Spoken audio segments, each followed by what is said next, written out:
जय हिंद, नमस्कार। तो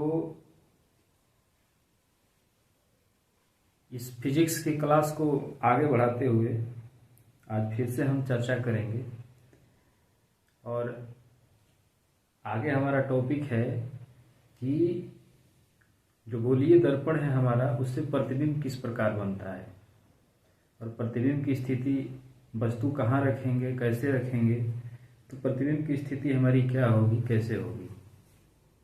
तो चलिए इसको समझते हैं। और ये जो है पूरा एनसीईआरटी हम कंप्लीट करा रहे हैं। ये जो भी है प्योर एनसीईआरटी है, इसमें कोई मिलावट नहीं है। तो चलिए शुरू करते हैं।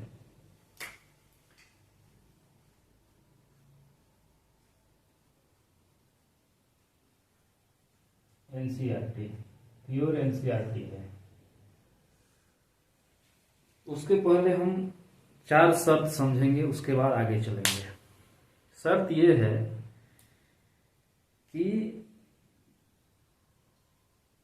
जो वस्तु है, क्योंकि हम इसके पीछे हम जान चुके हैं कि जो हम वस्तु है, वस्तु से असंख्य मात्रा में किरणें निकलती है, अनंत किरणें निकलती है। तो समस्या ये है कि आखिर हम किस प्रकार से निर्धारित करेंगे कि भाई हम प्रतिबिंब का एक्चुअल स्थिति किस प्रकार से निर्धारित करेंगे। तो उसकी सुविधा के लिए हम कुछ किरणों को लेंगे, जिसमें से मुख्यतः हम 2 किरण लेंगे और उसके परावर्तन से, प्रतिच्छेदन से हम प्रतिबिंब प्राप्त करने की कोशिश करेंगे। और प्रतिबिंब जो है, जैसे कि वस्तु अनंत पे है तो कहाँ प्रतिबिंब बनेगा, अनंत और सी के बीच में है तो कहाँ बनेगा, और हमारा फोकस और वक्रता केंद्र के बीच में है तो कहाँ बनेगा, अगर फोकस पे है तो कहाँ बनेगा, केंद्र पर है तो कहाँ बनेगा, और फोकस और ध्रुव के बीच में है तो कहाँ बनेगा। इन सारी चीज़ों को जानने के लिए पहले हमको ये 4 शर्त समझना जरूरी है। इस 4 शर्त को समझे बिना हम इस चीज़ को नहीं समझ पाएंगे, बिल्कुल ही नहीं समझ पाएंगे। अगर आप सोच रहे हैं कि डायरेक्ट प्रतिबिंब हम समझ जाएं कि प्रतिबिंब किस प्रकार बनता है, तो कुछ भी समझ में नहीं आएगा। पहले ये समझना जरूरी है कि जो वस्तु होता है वो कण-कण से मिलकर बना होता है, चाहे इतना छोटा हो या इतना छोटा हो। तो उन सबकी प्रतिबिंब की स्थिति जानने के लिए हमें इन 4 नियमों को ध्यान में रखना जरूरी है। एक एक करके देखते हैं। पहला नियम कि चूंकि प्रकाश जो है अनंत बिंदु से आ रही है, अनंत स्रोत से आ रही है, अनंत पर स्थित किसी प्रकाश स्रोत से आ रही है, तो ये हमारा गोलीय दर्पण हो गया, अवतल दर्पण। गोलीय दर्पण में भी कौन सा दर्पण? अवतल दर्पण। ये हमारा प्रधान एक्सिस हो गया, ये ध्रुव हो गया, ये फोकस हो गया और ये वक्रता केंद्र हो गया। तो अनंत बिंदु से, जो अनंत बिंदु पर स्थित प्रकाश स्रोत से जो प्रकाश आ रही है, वह प्रकाश की किरण जो इस पे हमारे जो ये मुख्य अक्ष के समानांतर जब आएगी और परावर्तित होगी, तो हमारे मुख्य फोकस से गुजरेगी। ठीक है, मुख्य फोकस से गुजरेगी और ये परावर्तन के नियम का पालन करते हुए गुजरेगी। परावर्तन के नियम बता चुके हैं पहले कि ये है आपतित किरण। एक बार लिख देते हैं, आपतित किरण। ये आपका हो गया परावर्तित किरण। ठीक है, और ये हो गया हमारा यहाँ पर, ये आपतन बिंदु हो गया और ये अभिलंब हो गया। तो जो आपतित किरण और अभिलंब के बीच बनता है उसको हम आपतन कोण बोलते हैं, जिसको आई से सूचित करते हैं। और जो परावर्तित किरण और अभिलंब के बीच कोण बनता है उसको आर से सूचित करते हैं, परावर्तन कोण बोलते हैं। उसी प्रकार से हम उत्तल दर्पण में देखेंगे।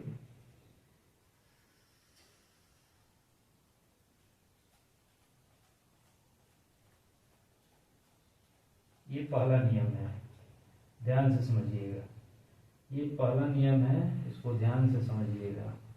ये हमारा F हो गया, C मतलब वक्रता केंद्र, P मतलब पोल, ये दर्पण का ध्रुव। तो ये जो है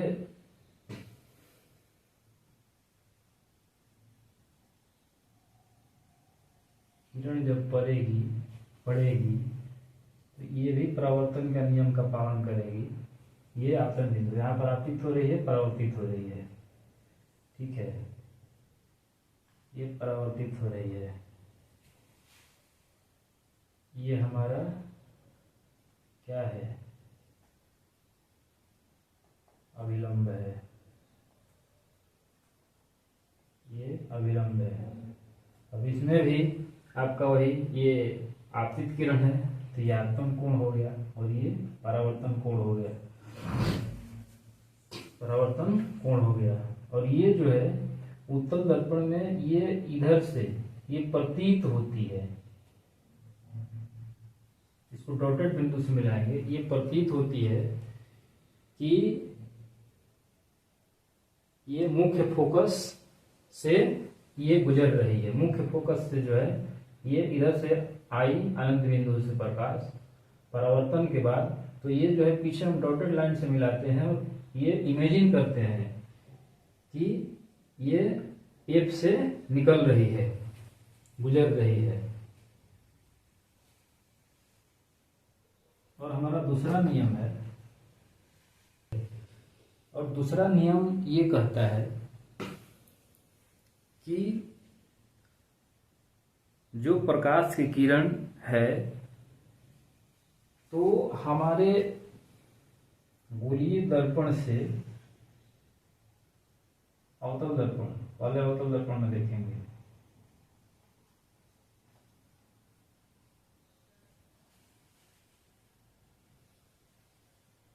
ये P हो गया, ये F हो गया और ये C हो गया। तो ये कहता है दूसरा नियम कि जो किरण आ रही है अगर वो जो है हमारे मुख्य फोकस से अगर आती है तो मुख्य फोकस से गुजरने के बाद और दर्पण से परावर्तन के पश्चात वह मुख्य अक्ष के समांतर हो जाती है, मुख्य अक्ष के समांतर हो जाती है, ठीक है।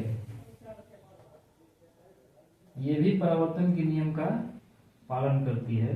और यहाँ पर भी वही होगा कि आपतित किरण, परावर्तित किरण, तो ये आपतन कोण और ये परावर्तन कोण। हमारा ये परावर्तक सतह आगे है तो इसको हम पीछे इमेजिन करके मिलाएंगे। तो ये देखिए ये इधर से आ रही है और परावर्तन के पश्चात ये देखिए ये मुख्य अक्ष के समानांतर हो गई, ये हमारा मुख्य अक्ष है, मुख्य अक्ष के समानांतर हो जाती है। और यहाँ पर भी बिल्कुल कोई गलती नहीं करेगी ये किरण, यहाँ पर भी ये परावर्तन के नियम का पालन करेगी। ये हमारा क्या है, आपतित किरण है, ये आपतित किरण है, इसमें कंफ्यूजन नहीं रखना है। यहाँ पर ये आपतित किरण है और ये परावर्तित किरण है, परावर्तित किरण है। तो ये हो गया आपतित किरण, आपतन कोण, और ये हो गया परावर्तन कोण। ये डॉटेड लाइन में बिल्कुल आप लोग कंफ्यूजन मत रखिएगा, क्योंकि ये दर्पण का अगला हिस्सा नहीं है, पिछला हिस्सा है। तो इसको इमेजिन नहीं कर सकते हैं कि ये पीछे से आ रही है, ठीक है। ये यहां से आ रही है, मतलब अनंत बिंदु पर स्थित प्रकाश स्रोत से आ रही है, और ये इधर हम इसको मिलाएंगे, क्योंकि मुख्य ये नियम कहता है कि मुख्य फोकस से गुजरने के बाद वह मुख्य अक्ष के समानांतर हो जाती है। देखिए यहाँ पे ये तो गुजर ही रही है, और ये यहाँ से मुख्य अक्ष के समानांतर भी हो गई। ठीक है, इसमें कोई कंफ्यूजन नहीं है, कोई कंफ्यूजन वाला है भी नहीं इसमें ज़्यादा विशेष। और ये नियम अगर हम याद रखें तो किसी भी कंपटीशन में, किसी भी एग्जाम में इससे रिलेटेड कोई भी क्वेश्चन हो, इसको बनाने से किसी का बाप रोक नहीं सकता है। और कैसे नहीं बनेगा हम देखते हैं, क्वेश्चन भी हल करेंगे। अच्छा, तीसरा नियम ये कहता है कि ये हमारा अवतल दर्पण हो गया, गोलीय दर्पण में अवतल दर्पण हो गया, और ये हो गया उत्तल दर्पण।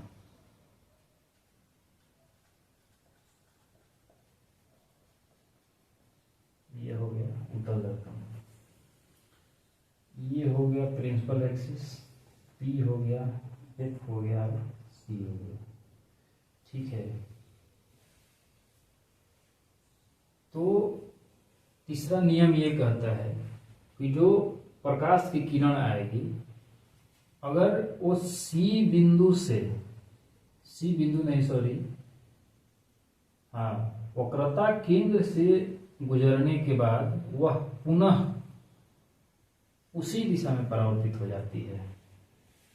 तीसरा नियम ये कहता है कि किसी भी प्रकाश स्रोत से आने के बाद वो जब वक्रता केंद्र से गुजरती है तो उसी दिशा में वापस लौट जाती है। इसका कारण है कि ये जो है हमारे गोलीय दर्पण पर एक प्रकार से लंबवत पड़ रही है। अगर लंबवत पड़ेगी तो उसी दिशा में परिवर्तित हो जाएगी। लंबवत का मतलब देखिए, लंबवत का मतलब ये होगा कि ऐसे पड़ रही है, तो दर्पण हमारा इस प्रकार से है, तो ये भी एक प्रकार से ये लंबवत ही पड़ रहा है। यही कारण है कि यह पुनः उसी दिशा में वापस लौट जाती है। और हमारा ये उत्तल दर्पण में भी वही होगा, ये P है, ये F है और ये C है। इसमें क्या होगा, इसमें दिमाग लगाइए, इसमें प्रतीत होगा। तो प्रतीत होगा बोले तो मिलाइए, यही C है, ये आएगा और इधर से ये लौट भी जाएगा, ये प्रतीत होगा हमको उत्तल दर्पण में। ये तीसरा नियम कहता है, इसमें भी कोई कंफ्यूजन नहीं है, ना ही हम कोई कंफ्यूजन लायक बात बताए हैं इसमें। ठीक है, अगर आप जो है ना, इसका क्या उदाहरण ले लें, जैसे ये सीधा पड़ रही है, इस पर लंबवत पड़ रही है, जैसे ये देख रहे हैं, ये प्रिंसिपल एक्सिस वाला, अगर इधर सामने से प्रकाश जाएगी तो ये पुनः इधर ही लौट आएगी। ये जब हम प्रतिबिंब बनने की प्रक्रिया को देखेंगे, जब हम प्रतिबिंब वाला टॉपिक लेकर आएंगे तो उसमें देखेंगे कि ये जो है इधर से भी जो जाती है वो इधर से वापस टकरा के इसी दिशा में लौट जाती है। और उसके बाद चौथा रूल है कि ये हमारा अवतल दर्पण है,